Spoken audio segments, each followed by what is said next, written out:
Thank you, Ritz-Carlton. I asked them to put a little charge in overnight and they filled her all the way up.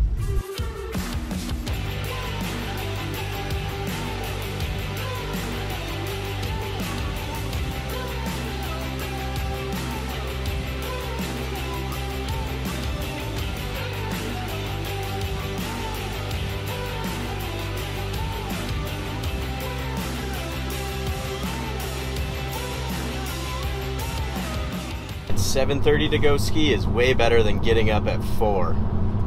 Decided to drive up to Squaw with Megan yesterday afternoon. Our plans to go to Syracuse for the weekend got canceled due to snow on the East Coast, so we figured we'd make the best of it. I'm skiing, she's gonna get a massage. We stayed at the Ritz-Carlton at North Star. I'm currently driving over to Squaw because that's where my Icon Pass works.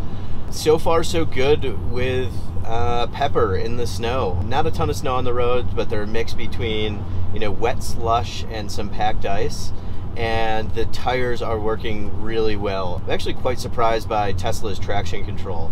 While it does let the wheels slip really quick, it's amazing how quickly it catches them, and then maybe I'm making this up, but seems to shift some of the torque from the wheels that are slipping to the ones that aren't slipping yet. So in my case, when going around corners from the back to the front.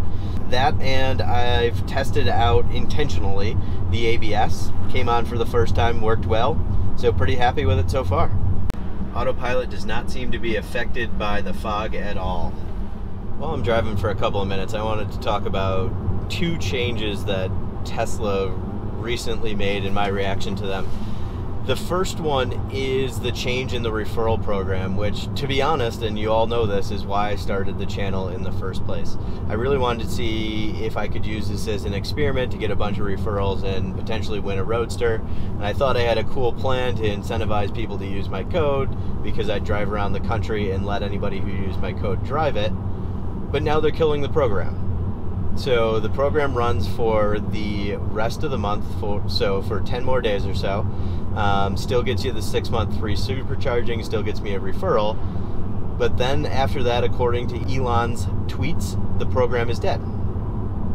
So I'm kind of at this impasse of, I'm trying to decide, do I keep making these videos or do I just stop? And frankly, I'm having fun doing them. It just takes a lot of time, especially the editing takes a long time to get okay, and I don't even do a great job at it. So we'll see. You know, maybe I'll keep doing them, maybe they won't be as frequent, but I think I'll do a few for a while, see what happens. You never know, he might actually end up just changing the referral program, making it a little less lucrative instead of killing it. And it sounds like the reason they're killing it, and this is from Ben Sullins on Teslanomics, is the math just doesn't make sense. And I get that. When they've given away, or they will be giving away, over 80 Tesla Roadsters already, and some people, those that have really strong YouTube channels and other methods for getting their code out there, have 2 if not 3 Roadsters coming to them. That's pretty crazy. Hey, do I think there should be a cap on the program? Yes. Do I think they could make it a little harder to earn a Roadster? Yes. Do I still think things like this are great free advertising for Tesla? Absolutely. And, you know, maybe it's worth it. But then again, there's a ton of cars on the road these days. There's 5,000 more Model 3s every week, and that in itself is going to be really good marketing for them. I just pulled into the Squaw Valley parking lot, and before I hit the slopes, I wanted to give you a quick overview of the EV charging station that one of you asked about in the comments. Kind of strange that it's open from 6 a.m. to 2 a.m., and I think people end up parking here all day instead of charging and then moving their car, especially because the chargers are a bit slow. Not really a surprise, but they're all Teslas, even though they are Clipper Creek chargers. I think they're 50 kilowatts, so not fast charging, but it's better than not having anything. The second change I wanted to talk about is the recent increase in Supercharger pricing. Now, the way they've positioned this is they have gone from a state-by-state charging rate to a charger-by-charger rate. And they're saying that's defined by the local electricity prices, the local rent, and they slip this in there, local demand. For someone who doesn't use the superchargers very often, that could actually be a good thing for me. In theory, increasing availability for when I go on road trips and when I need them. I haven't had a problem yet where I've had to wait at a supercharger, but again, with 5,000 more Model 3s hitting the road every month, I can only imagine that they can't grow the supercharger network as quickly as they're delivering cars. So this one really makes sense to me. Awesome for those who have free unlimited supercharging. This doesn't matter. Nobody else is going to get that at the end of the month, so no help there. But honestly, you know, rerun the math on my side. It doesn't make a difference to me for the did I give up free unlimited supercharging or not.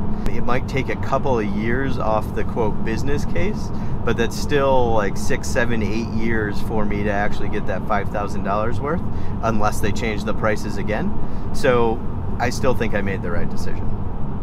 Leave a note in the comments sharing how you feel about these recent changes.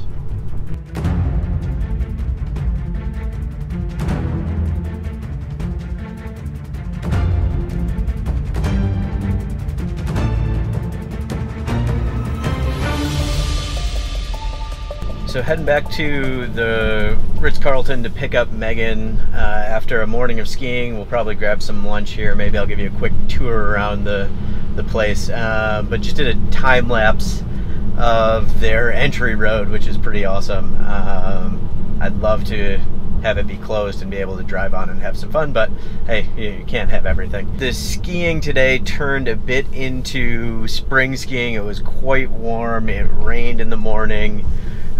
Any snow that they did get ended up being soaking wet, so super heavy. Great workout, but not the best day of skiing in the world. And you know, the sun didn't come out until the afternoon. It's just barely out now, but still worth it. Still a good time. Had a good date night with Meg last night. Gonna go have some maybe barbecue for lunch, then hit the road and go home. Once we get there, obviously going to have to give the car a bath because it is disgusting. So some of you may wonder, how does a guy like me who's begging for referrals on YouTube get to stay at the Ritz-Carlton? Well, I travel all the time for work. I was historically an SPG guy, but now I'm SPG in Marriott. And you know, you build up a good points balance. I think I just have over 1 million points right now. So when we want to hit the road, it makes stuff like this feasible. As you can tell from the grand entrance here, it's pretty nice. And the guys did a great job taking care of the car, charging it up for me. They told me they had a bunch of Teslas here and might not be able to do it, and then ended up with a full charge. So gotta say thank you to them. Gotta say, I guess, thank you to Starwood and Marriott for having a good points program that I can take advantage of. And now I'm gonna give the valet the car, go get some lunch, and I'll talk to you in a bit. So I skied North Star for one day last year. It was pretty good. Didn't quite have the same terrain as Squaw, but might have to reconsider it for later this year or for next year. It's perfect for the family, you know, great for Megan to have lessons, great if I have my parents up, and to be right here on the mountain in a great spot makes it really convenient. I'll do my outro as I give you a quick tour of the Ritz-Carlton. If you liked the video, hit the thumbs up. If you want to see more, hit the subscribe button. This may be one of the last times I'm saying it, but if you're looking to buy a Tesla in the next 10 days, use my referral code and you'll get 6 months free supercharging, and I'll get a chance to win a Tesla Roadster. I'm going to leave this here right at the end. I just washed Pepper and I'm a bit worried about what all the sand and dirt did to the car. We'll see if I can get this clean, but I'll probably do a video on that soon.